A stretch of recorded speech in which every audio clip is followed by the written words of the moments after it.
Assalamualaikum warahmatullahi wabarakatuh. Perkenalkan, nama saya Laila Septiani dari kelas R6B dengan NPM 2022 415088.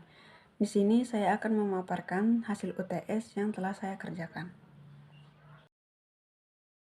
Pada soal yang pertama, jelaskan dengan bahasamu sendiri mengapa latar belakang sangat penting dalam sebuah proposal riset. Uraikan juga cara menyusun latar belakang yang baik dan logis. Latar belakang sangat penting dalam proposal riset karena bagian ini menjelaskan alasan mengapa penelitian tersebut perlu dilakukan. Di dalamnya, peneliti menyampaikan masalah yang ditemukan di lapangan atau dalam kajian teori, serta menunjukkan mengapa masalah tersebut penting untuk diteliti. Latar belakang juga membantu pembaca memahami konteks penelitian, sehingga penelitian yang diajukan terlihat relevan dan bermanfaat. Nah, untuk menyusun latar belakang yang baik, kita bisa mulai dengan menjelaskan kondisi umum terkait topik yang diteliti. Setelah itu, jelaskan masalah yang muncul dan berikan data atau informasi pendukung dari sumber yang terpercaya. Selanjutnya, tunjukkan hal-hal yang belum banyak dibahas atau diteliti oleh orang lain dan jelaskan pentingnya mengangkat topik tersebut. Terakhir, latar belakang harus mengarah pada tujuan penelitian yang akan dijelaskan di bagian berikutnya. Dengan cara ini, latar belakang akan terasa logis, runtut, dan mudah dipahami.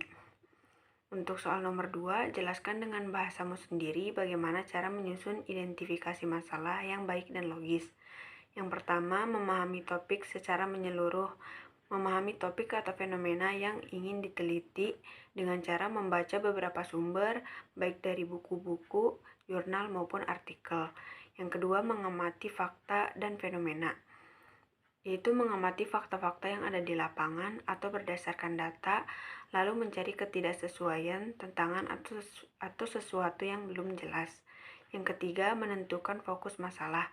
Dari berbagai permasalahan yang ditemukan, pilih satu masalah yang paling penting, menarik, dan memungkinkan untuk diteliti. Dan yang keempat, merumuskan masalah dalam bentuk pertanyaan. Menyusun masalah itu dalam bentuk kalimat pertanyaan.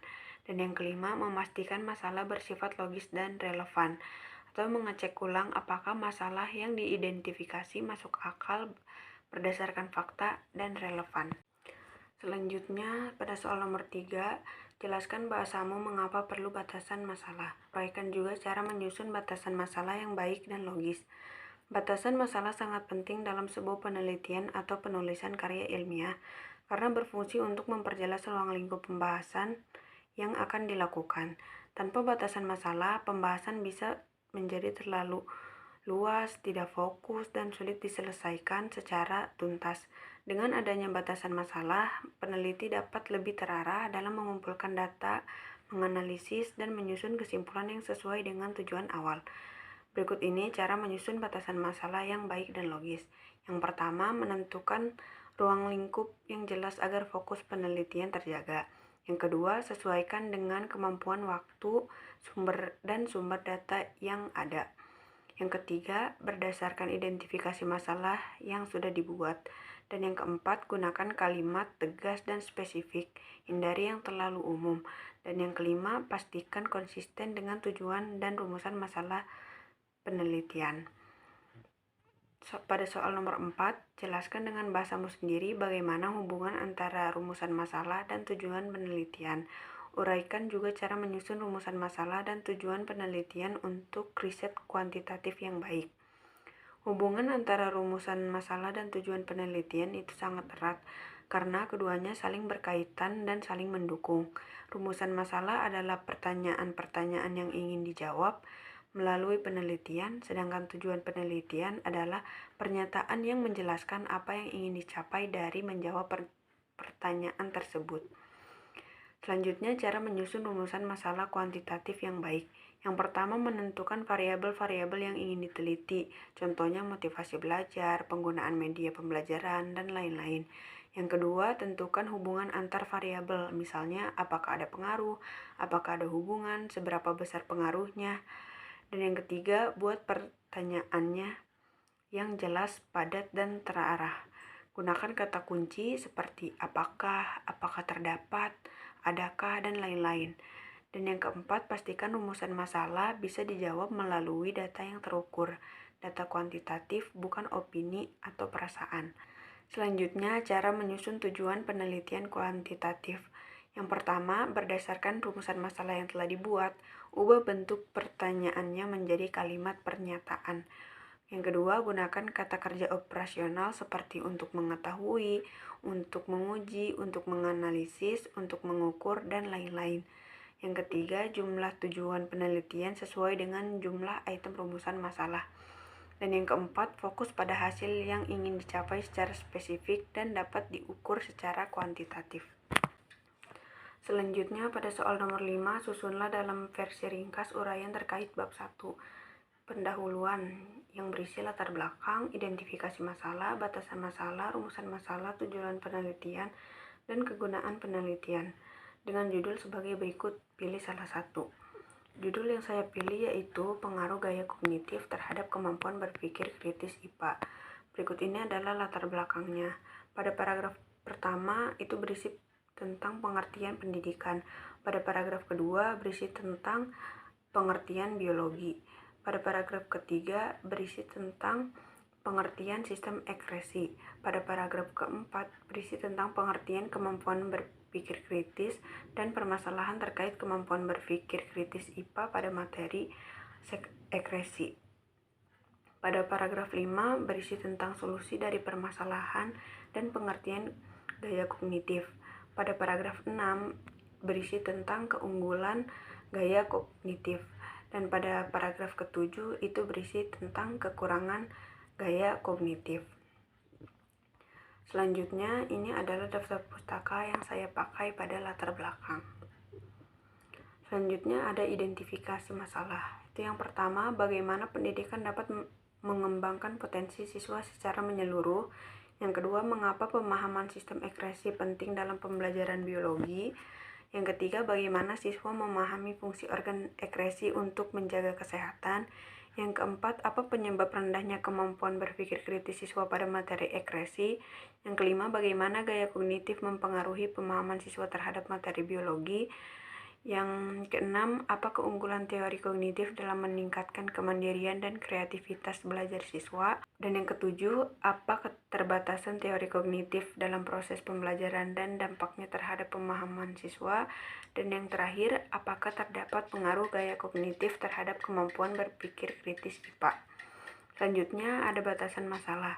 Yang pertama, kemampuan berpikir kritis IPA yang digunakan dalam penelitian ini menggunakan teori dari Novianti dan kawan-kawan pada tahun 2022. Adapun indikatornya adalah kelancaran, keluasan, kedalaman, ketepatan, kejelasan, dan kecermatan. Yang kedua, gaya kognitif yang digunakan dalam penelitian ini menggunakan teori dari Sufahiroh dan kawan-kawan pada tahun 2024 yang terbagi menjadi dua bagian, yaitu gaya kognitif file independent dan file dependent. Yang ketiga, materi yang dikaji adalah sistem ekspresi. Selanjutnya ada rumusan masalah, yaitu apakah terdapat pengaruh gaya kognitif terhadap kemampuan berpikir kritis IPA. Selanjutnya ada tujuan penelitian, yaitu untuk mengetahui pengaruh gaya kognitif terhadap kemampuan berpikir kritis IPA. Selanjutnya ada kegunaan penelitian. 1. Kegunaan teoretik.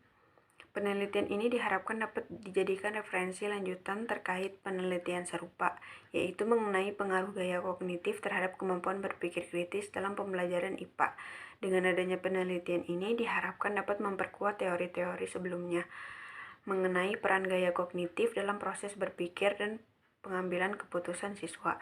Selain itu, penelitian ini juga dapat memperluas kajian teoretis dalam bidang psikologi pendidikan, khususnya yang berkaitan dengan hubungan antara karakteristik kognitif individu dan pengembangan kemampuan berpikir tingkat tinggi di bidang sains. Yang kedua ada kegunaan praktik. Yang pertama, bagi siswa, penelitian ini diharapkan dapat membantu siswa untuk mengetahui lebih jauh terkait pengaruh gaya kognitif terhadap kemampuan berpikir kritis IPA. Dengan memahami gaya kognitif yang dimiliki, siswa dapat menyesuaikan strategi belajar yang paling sesuai dengan dirinya sehingga proses berpikir menjadi lebih terarah dan efektif. Selain itu, siswa juga dapat meningkatkan kesadaran akan pentingnya berpikir kritis dalam memecahkan masalah ilmiah, yang pada akhirnya dapat berdampak positif pada hasil belajar mereka. Yang kedua, bagi guru. Penelitian ini diharapkan dapat memberikan gambaran bagi guru terkait pengaruh gaya kognitif terhadap kemampuan berpikir kritis IPA. Dengan mengetahui variasi gaya kognitif yang dimiliki siswa, guru dapat merancang strategi pembelajaran yang sesuai dengan responsif terhadap kebutuhan belajar individu.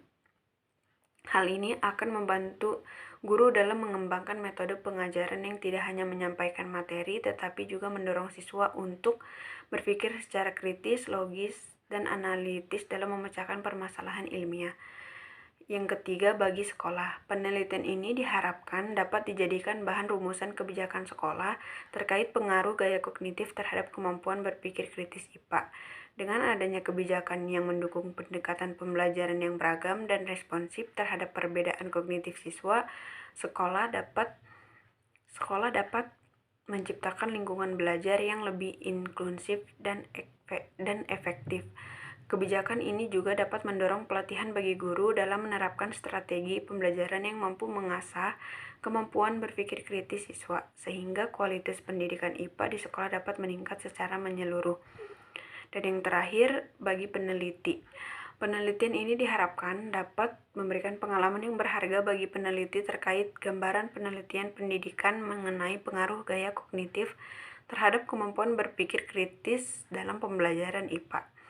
Melalui penelitian ini, peneliti dapat memperdalam pemahaman tentang bagaimana variasi gaya kognitif siswa mempengaruhi cara mereka mengolah informasi dan memecahkan masalah secara kritis. Selain itu, hasil penelitian ini dapat menjadi landasan bagi peneliti untuk mengembangkan studi lanjutan yang lebih komprehensif, baik dalam konteks pengembangan metode pembelajaran maupun dalam memperluas aplikasi teori gaya kognitif di bidang pendidikan sains. Sekian pemaparan hasil jawaban UTS yang telah saya kerjakan. Kurang lebihnya mohon maaf. Wassalamualaikum warahmatullahi wabarakatuh.